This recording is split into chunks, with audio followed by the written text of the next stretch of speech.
slightly obsessed is an understatement. I'm straight obsessed. Yeah, I'm definitely obsessed with true crime. And I feel like I have been forever.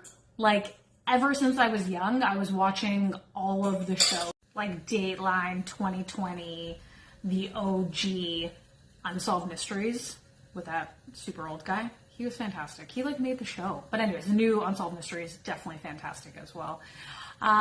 So when you are always listening to or watching true crime, you begin to have a heightened level of awareness everywhere you go. Awareness. Oh yeah. Paranoia.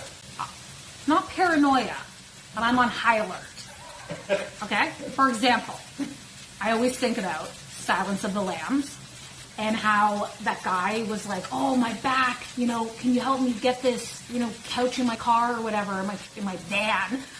I even think if it was an old lady trying to get a couch in her house and she was like, oh, would you mind helping me? That would like go into my brain and I would be like, hell no. She probably has a son inside. They're probably collaborating on a kidnap. And by midnight, he'd be wearing my skin as a blanket. No. As a blanket. Yeah. Like, sorry, Grandma. No. Sorry. A wild thing is, and I was just talking to someone about this the other day, that I listen to so many podcasts, so many new cases all the time. New. And I'm like, how are there new cases all the time? Well, I know how there's new cases, but it's just like, you would think, I get that there's new cases, but I mean, every day there's just a new one. Like, you'll never run out of cases. So when I heard this one, I was like, how have I not heard of this one before? Because it was so wild. Honestly, I was sitting here making pages and pages of notes, much like, how long is this thing going to be? I've shortened it down, okay? This is going to be high level of the case, okay? Are you guys ready for this? Because I'm not messing around with this. This is crazy. All right. This is the case of Elizabeth Diane Downs. Have you heard of this one, babe? Yeah. No, you haven't. No. Okay, so she goes by Diane. Diane has 3 children. Christy's 8. Christy's 8, Cheryl's 7, and Danny is 3. She decides, okay, you know what? I have to bring something over to a friend's house. We're going to hang out there for a little bit. It's, around 9 o'clock-ish. We leave. She decides, you know what? Oh, God, I love driving in the dark down back roads. I think we'll take a little joyride to, I haven't been down this road before. The kids are asleep in the back. Life is going good. So Diane's driving. All of a sudden, she sees a car, and there's a man standing outside the car, and he's waving her down as she's driving by. Of course, she wants to be a good Samaritan, so she pulls over. Okay? That's the first mistake. You never pull over for anybody at the side of the road. Definitely not a little old lady. Well, maybe a little old lady. Anyways, definitely not a man with my children in the back seat of the car. Anyways, Diane gets out to help him, and the guy starts trying to wrestle with her for her keys, to steal her car with her children in the back seat. He gets pissed because she won't give him the keys. He takes out a gun, shoots the children, shoots Diane in the arm. She gets away from him, jumps back in the car, starts driving. Crazy to try to get to the hospital, obviously, because her kids are hurt, and she's like, oh my God, what has happened? They pull up to the hospital. The kids are in very bad shape. Cheryl, the 7-year-old, is dead. No. Yeah. The older one, Christy, and the younger one, both, Danny, critical condition. Like, they are just not even sure if they're going to make it. Diane, has a wound on her arm. She's shooken up, obviously. Police come in. police come in and they're saying, okay, Diane, tell us the story. And she said this wiry, crazy haired man tried to attack us and try to steal my car. And they're like, okay, Diane, this is really crazy what you're telling us. Would you reenact it for us? Larry, do we have a clip of this? How does he keep getting in here? Yeah, he's got it. Roll it. I'm throwing the keys, okay? I'm throwing the keys. I go like that. I got in the car, jumped in, put the keys in. I just hit my cast. Started the car and left. The car door shut itself. So people were terrified. News obviously broadcasting all of this. They think that there's a man out there that is shooting children, trying to steal a vehicle. Things are pretty wild out there. Diane, gets questioned. She, tells them that story. That's what happened to her. For a period of time, she was still able to go and see her children in the hospital. The nurses and doctors said that when she would go in and visit Christy in the hospital, the nurses and doctors said that her blood pressure and all the machines that she was hooked up to would go crazy because she was conscious at that time but actually couldn't speak. So during the time that they were trying to build a case, they were really working on getting all of the facts and everything that they needed to be able to put together a case against Diane. Ultimately, because there was actually no other leads for anyone, and no sightings of any men trying to attack people, nothing like that. So they were honing in on Diane for sure. During that time, Diane could feel the heat. So what she thought would be best would be jumping on every single news, media interview she could possibly get her hands on. Larry, do we have a video of this?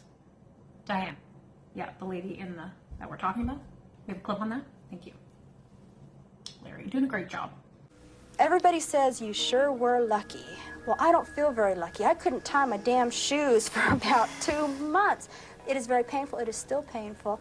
The scar is going to be there forever. I'm going to remember that night for the rest of my life, whether I want to or not. I don't think. During most of Diane's interviews, it was mostly talking about how she's not doing well, or, she's gone through a lot because of the, shot that she had in her arm, and that she had a cast and she couldn't tie her shoes. Very little about the situation that her children were in. So during the time in between when the situation happened and before they ended up charging Diane, Diane was pissed that she didn't have access to her children.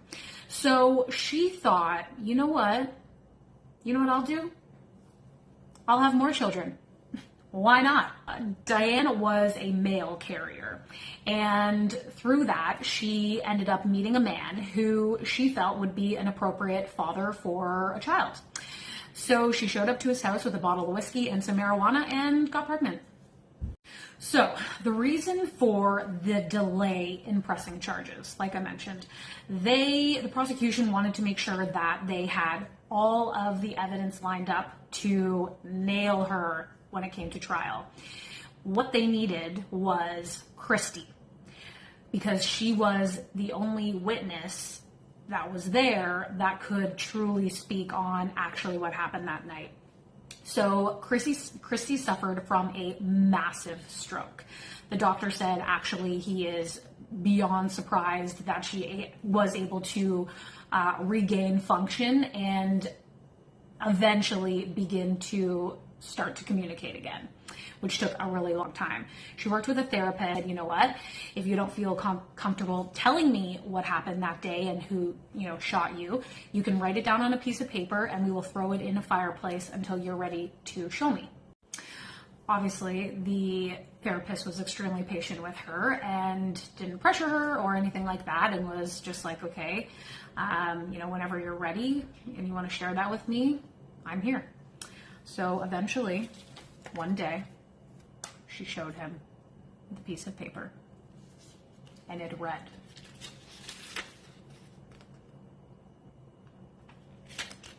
I do want to note how difficult it is to write things backwards because this is mirrored. Anyways, sorry, side note on Yeah, my mom. So, trial begins. It's actually 9 months later. And Diane rolls into the courtroom very pregnant. So, as she is sitting on trial for killing and attempted murder of her children, she's about to have another one. Yeah, it was pretty wild. So, anyways, moving along, she was charged. Guilty. That's how the verdict came back. Guilty. Of murder, attempted murder, and assault. So, Diane goes off to prison. 10 days later, she is back in a hospital to have her baby. She has a baby for around 6 hours, and the baby is taken by the state and put up for adoption. They reach out to a lovely family, the Babcocks, and they say, hi, we have a baby for you, but we just want to let you know that it's Diane Downs' baby. The Babcocks, being the lovely humans that they are, were like, no problem. We will do our best to raise her right and see how things go, which they do a good job. Okay, so fast forward 3 years later. Diane's now been in prison for 3 years. She's obviously probably not happy in there. So one day she breaks out. Maybe she breaks out of prison, okay? This woman scales a 16-foot wall over barbed wire, puts her clothes on it so she can hop over, jumps down, hides under a car for a bit until, she thinks things are okay, ends up catching a ride with some people who pick her up, hitchhikers, and bring her into town. She's a hitchhiker. Okay? Yeah. So obviously, this is breaking news. Everybody, it's on every single news site. Actually, there's not a lot of sites around then. This was at 1983. This happened. I should have mentioned that at the beginning. Anyways, everyone knows that Diane Downs has now broken out of prison. And they're saying, well, where's she going to go? And everyone is saying she's probably trying to get to her children. So, the Babcocks are obviously terrified that Diane is coming to get their daughter, who they have named Rebecca. So they unfortunately had to let her daycare know, because they didn't tell them, the full story, but they had to tell them about, her mother might be showing up, and do not let Rebecca leave with anybody. They were terrified as well. So I bet you're thinking, what happened to Christy and Ben? Wait, what was his name? Danny, sorry. They were actually adopted by the prosecutor who was prosecuting Diane Downs. So they said that was insane because the prosecutor adopted the defendant's children because he had become so close with them during the time of interviewing and all that stuff. So he was at home with a shotgun sleeping in the living room in case Diane was trying to come for them. Like, just freaking crazy. So, where was Diane, you ask? Well, I'll tell you. She was actually shacked up with a man. She went to his house. It was actually an ex-husband of a correctional officer that worked at the prison. So she had his address and lived with him for 10 days. She was actually living with this man. He said that he was high on heroin pretty much the whole time. That's why he never really turned her in. And they were having sexual relations. Diane was probably trying to get pregnant again. Was finally caught by a tip. Somebody tipped them off. And when they had her come out, she was just wearing his clothing, hanging out. And the guy said, well, sorry, I don't know. I maybe should have turned her in, but I had a naked woman in my bedroom for 10 days, so sorry. Diane was then given an extra 5 years, added on to her already life sentence plus 50 years. And then after that, she was actually moved to what is it called? maximum security. security prison where Okay, they probably have higher walls. Much higher. More barbed wire. Lots of barbed wire. A guard Yeah, and maybe a couple guards to like camera. watch out. Yeah. Diane was actually eligible for parole in 2010, where she was denied. She still pled not guilty. Her story changed. She was saying something about the FBI was involved. There was a conspiracy. The FBI wanted her children dead, and that's, they framed her for it and all this jibber jab. But, so clearly, Diane was not your average human. Once in prison, she was assessed and she was diagnosed with 3 cluster personality disorder. Like, that combination is bad. Thank God there is not a lot of people that have that combo, or we would all be in bad shape. Yeah. So I know what you're thinking. Oh my God, this story. It should be a movie.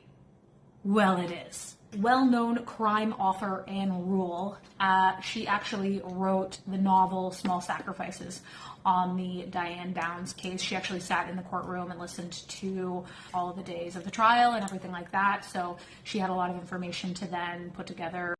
It was then made into a movie starring Farrah Fawcett during her prime. So like, this was a big freaking deal. Yeah. So that's that. Right? So if you want to see the whole story, you can go watch the 2020. It's like an hour and a half long. It is on YouTube, or you can find it in the podcast. That's how I listen to it. But I mean, stories like these are just obviously extremely sad. It's crazy that like this family and these kids had to go through that. But I am fascinated just by people, and people are made up differently, but it is so interesting to hear about kind of, how these things worked out and how she could be absolutely so confident in not being guilty, and she still owns it to this day. But at night, when I close my eyes, I can see Christy reaching her hand out to me while I'm driving. That haunts me the most.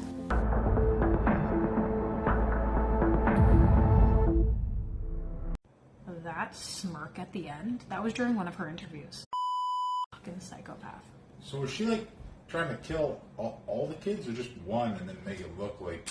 Because like you'd be able to peg them off pretty easy. Someone around. And you're okay, standing. I missed a couple things here. Oh. No, not like, well, kind of important things, but like, guys, this case was so big, like 15 pages of notes here. Okay, Larry. wait, one of the crazy Larry, things. why didn't you tell her? Larry. Fucking guy. Sorry, Larry. We still love you. No, okay, wait. One of the things was the reason why she did this. Okay? The reason why she did this was because she was the motive. the motive. The reason why she did this was that she was talking to a married man who said that he was going to leave his wife for her, but he said, you know what? I can't do this. I don't ever want to be a dad. And so she was trying to kill all the children so she could be with him. Did you have a follow-up question to that? As you're eating CT Crunch dry. Oh yeah. You don't want milk in there? Not yet. Okay. Another thing, sorry, that I do have to mention. Wait. What? She wanted to kill all of them so she could be with this man. So then why did she only shoot one, do a good job, shoot the other two, do a poor job, and then say, you know where we're going? The hospital. Okay, well, she actually shoot all of them.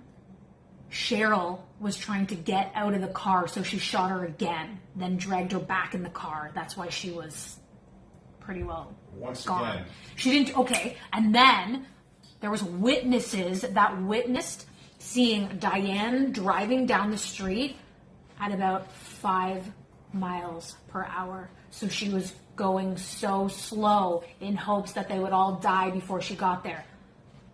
But she messed up. You added milk to the cereal now?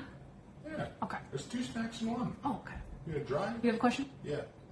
Did she only own 4 bullets? She did have more at the house. I don't know how many she brought with her. Maybe she only brought 4 with her. 3 plus a backup? Oh, then one for herself. She shot herself in the arm. Oh yeah, right. Five She shot bullets. her. Yeah, she shot herself. Maybe she shot 6 bullets and she ran out of bullets. She had like a little 6-shooter kind of gun. Maybe. Because like she's not. It was a Ruger. I don't know if I don't know kind gun of. I fanatics don't know what Ruger. that means. And put it in the chat. Yeah. What's a Ruger? Yeah. It's a common gun. I hear it on a lot of cases. Anyway, I don't know what. you have something else to say? Oh, I'm just eating my cereal in peace. Would you live in a house that 11 people were killed in, then like 8 of them were buried in the backyard, but it was all removed, all cleaned up, and they were selling it at a discounted rate because of what happened in it? Would you buy it and be able to live in it? And it's going to make it a multifamily? Yeah, you could organize it however you want, but you don't know where the bodies were killed. I'm not worried about that. Oh, you don't care about that? Do you know how expensive houses are right now? Well, that's what I'm saying. Now that housing prices is out of control, I feel like. I'm past whether I would. I'm now analyzing the investment. Oh, It's a yes. so you're in. You get a discount.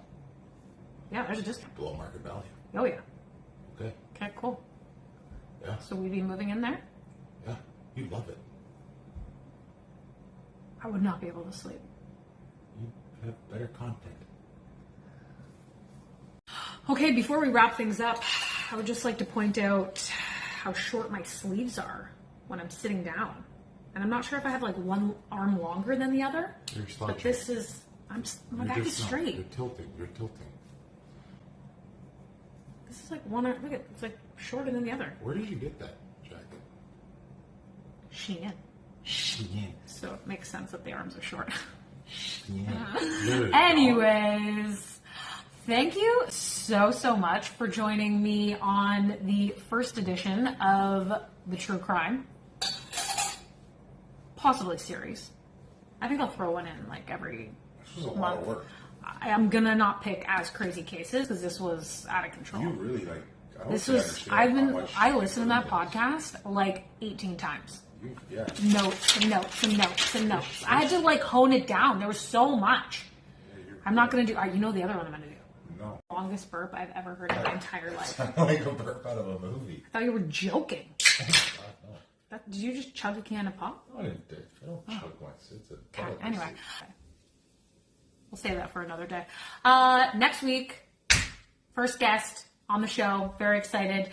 And we'll see. Yeah, she's coming here. She's coming here. This is the show. She's not bringing spirits. Shit. Oh, she'll be bringing all the spirits. We gotta talk. Larry's going to be here. Yeah. She might read you. No. Okay. Until next time, I will see you when I see you. I can't even like do the cheers because I haven't even taken a sip of this and it's too Larry, get the hell Rally. out of here. Rally. Get out of here. Larry, we're wrapping it up. Get out of the house. Bye.